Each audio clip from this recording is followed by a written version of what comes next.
You watched Christopher Nolan's film and felt the tension, the fear, the desperate race against time as 340,000 soldiers trapped on a beach waited for rescue or death, whichever came first, and you walked out of the theater impressed by the cinematography, by the sound design that made your chest tighten, by the way the film captured the chaos and the claustrophobia of being hunted with nowhere to run. But what the film couldn't show you, what no 2-hour movie could ever contain, is the reality of the boys who didn't make it off that beach. The ones who drowned in the channel with England visible on the horizon. The ones who died waiting in line for boats that never came. The ones who were strafed by German planes while standing shoulder to shoulder with their brothers in arms, unable to do anything but watch the bullets tear through flesh and hope they wouldn't be next. The ones whose names are carved on memorials that most people walk past without reading. The ones who were 19 and 20 and 22 years old, and who spent their final moments on Earth not in some glorious charge with flags waving, but terrified and cold, and wondering why nobody was coming to save them, why the boats weren't moving faster, why God would let them survive the retreat through France, only to die with their feet in the water and salvation just 30 miles away across a channel that might as well have been an ocean.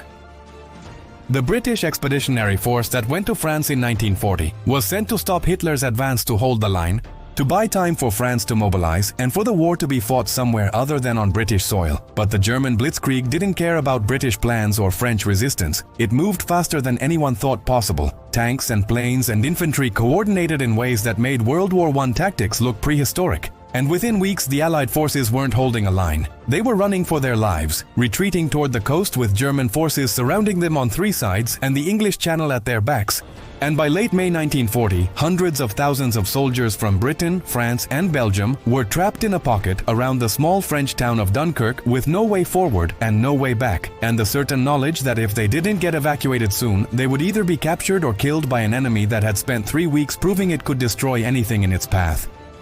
The situation was so dire that Churchill himself told his cabinet to prepare for the loss of the entire army. That Britain should expect to evacuate maybe 30,000 men before the Germans closed the trap completely. That the nation needed to brace for catastrophic losses that would leave England virtually defenseless against invasion. That the war might be lost before it really began, because the army that was supposed to defend democracy was about to be annihilated on a French beach within sight of home. You felt trapped before, maybe not with literal armies surrounding you, but with circumstances closing in from every direction, with options disappearing and time running out, and the suffocating certainty that you're not going to make it out of this situation intact. That something terrible is about to happen and there's nothing you can do to stop it. That all you can do is wait and hope and pray that somehow, impossibly, a door will open that wasn't there before. That rescue will arrive from a direction you didn't expect. That the mathematics of your doom will somehow rearrange themselves into an equation that allows for survival. You know what it feels like to stand in line waiting for salvation that might never come, to watch other people get rescued, while you're still stranded, to calculate your chances of survival and realize they're shrinking with every passing hour, to make peace with outcomes you never thought you'd have to accept, to look at the people around you and wonder which of you will make it and which of you won't, to carry the guilt of hoping you'll be one of the survivors, even if it means someone else takes your place among the casualties.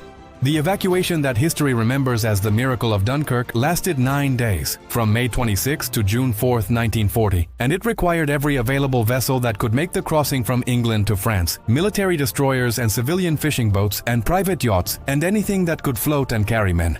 And while the film shows you the heroism of civilian sailors who crossed the channel to rescue soldiers, what it can't fully convey is the absolute terror of being on those beaches under constant bombardment, watching the Luftwaffe strafe the shoreline over and over, seeing your friends torn apart by bullets while you're standing next to them in water up to your chest, waiting for a boat that's still an hour away, trying to climb aboard vessels that are already overcrowded and sinking under the weight of desperate men who know this might be their only chance, feeling the boat rock as bombs explode nearby, and wondering if you survived the retreat through France only to drown 50 feet from a rescue vessel because there simply wasn't room for everyone and somebody had to be left behind. The soldiers who didn't make it off those beaches, the ones who died in the final days of the evacuation, they died knowing that England was right there, that home was visible, that if they could just hold on for a few more hours they might make it.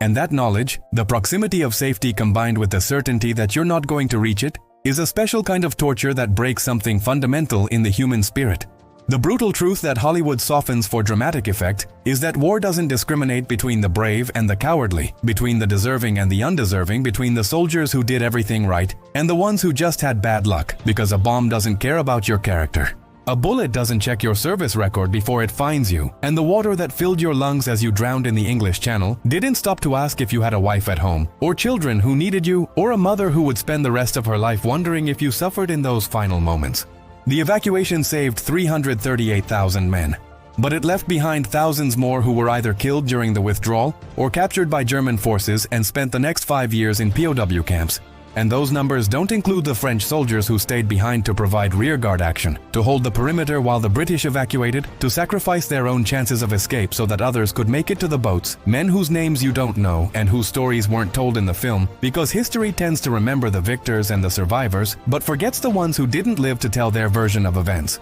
The real story of Dunkirk isn't just about the successful evacuation, it's about the cost of that success, about the boys who drowned within sight of rescue, about the soldiers who were too wounded to move and had to be left on the beach when the last boats departed, about the pilots who flew air cover knowing they didn't have enough fuel to make it back to England, but who stayed in the fight anyway because their presence meant the difference between more men dying and more men surviving. About the civilian boat captains who made trip after trip across the channel even after their vessels were damaged, even after they'd seen other boats sunk, even after they'd pulled bodies from the water and knew that the same fate could be theirs on the next crossing. The miracle wasn't that so many men were saved, though that was remarkable enough. The miracle was that thousands of people, military and civilian, professional soldiers and amateur sailors, looked at an impossible situation and decided that impossible just meant they'd have to try harder, work longer, risk more. Because the alternative, leaving those men to die or be captured when England was just 30 miles away, was unacceptable to people who understood that sometimes you don't fight because you think you can win. You fight because surrender would mean abandoning every principle that makes you human.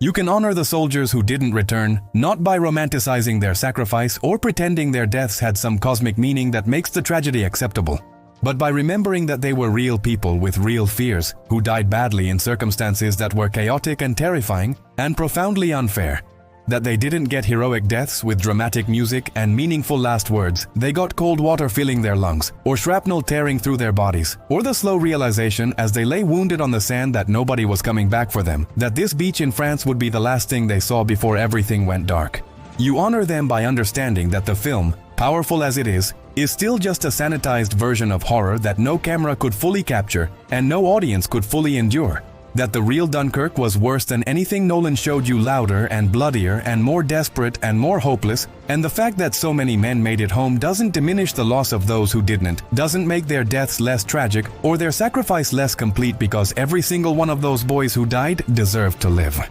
deserved to go home, deserve to have a future beyond being a name on a memorial that people walk past without pausing to consider that each name represents someone's son, someone's brother, someone's friend who ran out of time before rescue arrived. The legacy of Dunkirk isn't the triumph of the evacuation, though that was significant enough to change the course of the war. The legacy is the demonstration that ordinary people are capable of extraordinary courage when confronted with situations that demand it, that civilians in fishing boats can be just as heroic as soldiers with rifles, that survival sometimes requires collective effort on a scale that seems impossible until it happens, and that the line between who lives and who dies in war is often arbitrary, determined not by merit or courage or deserve, but by timing and luck, and the random chaos of battle that puts one man on a boat headed home, and another man in the water drowning while reaching for a vessel that's already full and pulling away from the shore. The soldiers who didn't return from Dunkirk changed everything, not because of how they died, but because of what their deaths represented, which was the willingness to stand against overwhelming force, to fight even when defeat seemed certain, to hold the line long enough for others to escape even if it meant you wouldn't escape yourself, to believe that some things are worth dying for even when you'd much rather live. And their sacrifice, combined with the miraculous rescue of so many others, gave Britain the army it needed to keep fighting, to resist invasion, to eventually turn the tide. But that larger historical outcome doesn't erase the individual tragedies, doesn't bring comfort to the families who lost sons and husbands and fathers, doesn't make the deaths noble or acceptable or anything other than what they were, which was young men dying violently before they'd really had a chance to live. And the least we can do, the absolute minimum we owe them, is to remember that behind every statistic, behind every casualty number, behind every unnamed soldier referenced in history books, there was a person who wanted to survive, who tried to survive, who deserved to survive but didn't, and whose absence from the world is still felt by people who loved them, even 80 years later, even after everyone who knew them personally has also died. Because some losses echo across generations and some sacrifices demand to be remembered, even when it's easier to just celebrate the triumph and forget the cost.